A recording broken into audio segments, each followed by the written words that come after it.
தம்பி என்னடா கத்திட்டு இருக்க அப்படி? டேய் கத்தாதீங்கடா. உருளைக்கிழங்குடா. ஏமா உருளைக்கிழங்கு வேணுமாடா?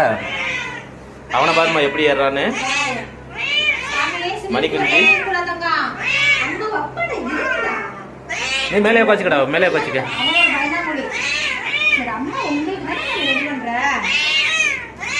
நானும் அப்பா அம்மா சாப்பிட போறா. லூசு போயிடா, லூசு போயிடா. அம்மா கோல் எடுத்துறேன் சாமி சாப்பிட. முதல்ல இவனுக்கு நீ சாப்பிடு, மேலே உட்காந்து சாப்பிடு பண்ணிடு. அடுத்து நீ வா, நீ வா. தந்தனே வச்சுடுமா. இந்த நீ சாப்பிடு சாமி. இங்க வயிறு வாயில அவனை தூக்கி அந்த பக்கம் இந்த அம்மா நீ சாப்பிடு. இந்த இங்கே உட்காந்து சாப்பிடு சாமி. இங்கே உட்காந்து சாப்பிடு. தப்பே இல்லை. நீ இங்கே உட்காந்து நான் அம்மா நின்றுருக்கேன். தள்ளி நின்னுக்க, கோயிலுக்கு தள்ளி நில்லு.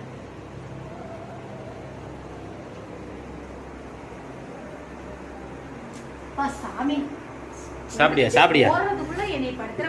இவருக்கு நிறைய வைங்க, பசி தாங்க மாட்டாரு. ஆமா ஆமா பாலா சாப்பிட்டு சாப்பிட்டு தூங்குவான், விளையாட கூட மாட்டாங்க. தூங்கட்டும் பண்ணாப்ப. சாப்பிடு தம்பி, எதுவும் சாப்பிடு எரும மாடே. சரி வா, இந்த வா. சாமி சாமி இந்தடி இந்தடி இந்தடி சீக்கிரம் ஓட்டிக்கடி. அம்மா அம்மா உருளைக்கிழங்கு உள்ள. சரி சாமி போதுமாடா? போதுமா சாமி? ஊட்டத்துக்கு மட்டும்தான் அம்மா வேணும் உனக்கு, மற்றதுக்கு அப்பா